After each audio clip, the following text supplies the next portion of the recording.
নমস্কার বন্ধুরা, আমি রাখি স্টোরিজে তোমাদের সবাইকে স্বাগত। তো বন্ধুরা, আজ আমি তালের ক্ষীর রেসিপি নিয়ে এসেছি। তোমরা বুঝতেই পেরেছো যে এই তাল ক্ষীর, তো গোপালের ভোগে তো তাল ক্ষীর অবশ্যই লাগে। তো আজ আমি সেই রেসিপিটাই এনেছি। তো এর জন্য আমি একটা তাল নিয়ে নিয়েছি। তো তালটাকে আমি প্রথমে খোসাটা ছাড়িয়ে নিচ্ছি। তো পাকা তাল হলে খুব ভালো করে ছেড়ে যায়, কোনো প্রবলেম হয় না। তো আমি এরকম করে তালের যে স্কিনটা আছে আমি সেটা ছাড়িয়ে নিচ্ছি। তো তোমাদের পাকা তাল হলে কোনো কষ্টই হয় না, যেটা আমি বলছিলাম। আর একটু কাঁচা থাকলে একটু কষ্ট হয়। তো আমি পরিষ্কার করে সেটা ছাড়িয়ে নিচ্ছি।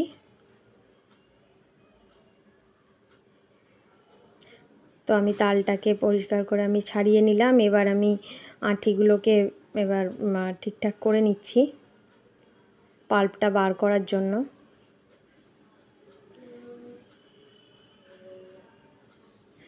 তো আমার তালটা থেকে আমি পাল্পটা বার করে নিচ্ছি।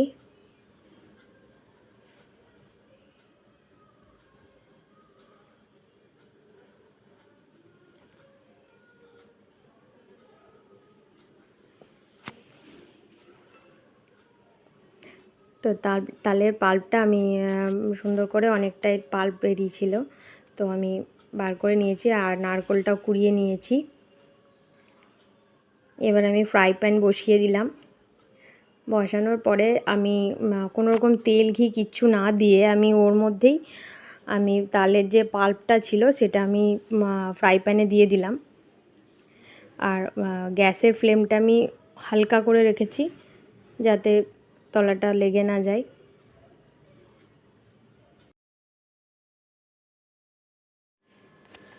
তো আমি তালটাকে এবার ভালো করে নাড়াচাড়া করে নিচ্ছি। তো আমি গ্যাসটাকে একটু কম করে রেখে দিয়েছি। তার উপর আমি এবার নারকেল কোড়াটা দিয়ে দিলাম। বেশ অনেকটা পরিমাণ নারকেল কোড়া দিয়েছি, পুরো একটা হাফ নারকেল আমি দিয়ে দিলাম টেস্টের জন্য।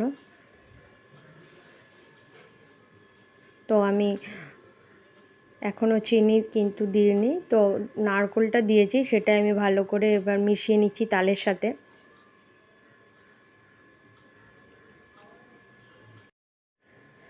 হাফ কাপ মতো চিনি আমি দিয়ে দিলাম। এবার চিনিটাকে খুব ভালো করে এবার মিশিয়ে নেব, নাহলে দানা দানা যাতে না থেকে যায়। তো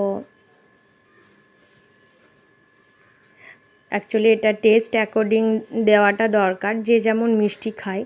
তো আমাদের বাড়িতে একটু মিষ্টিটা বেশি খাই, তো তার জন্য আমি একটুখানি বেশি দিয়েছি, হাফ কাপের থেকে একটু বেশি দিলাম চিনিটা।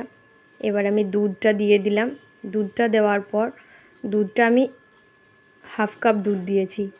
এবার দুধ দেওয়ার পর আমি ভালো করে এবার নাড়াচাড়া করে নিচ্ছি। আর একটু বাটার দিলাম। তো বাটার দেওয়ার পর বাটারটা যাতে মেল্ট হয়ে যায় সেই জন্য আমি একটু নাড়াচাড়া করে নিচ্ছি।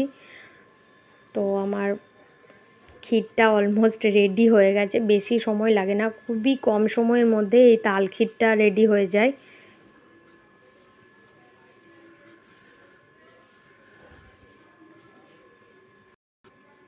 আমি একটু ভালো করে নাড়াচাড়া করে নিলাম। আমার তাল ক্ষীরটা রেডি হয়ে যাচ্ছে।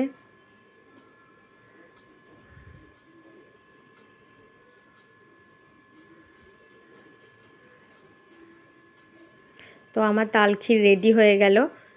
দেখতেই পাচ্ছ বন্ধুরা কি সুন্দর একটা কালার হয়েছে। তো আমার ভিডিও যদি তোমাদের ভালো লাগে তো লাইক করো, কমেন্ট করো অ্যান্ড সাবস্ক্রাইব করে দিও আমার চ্যানেলটাকে।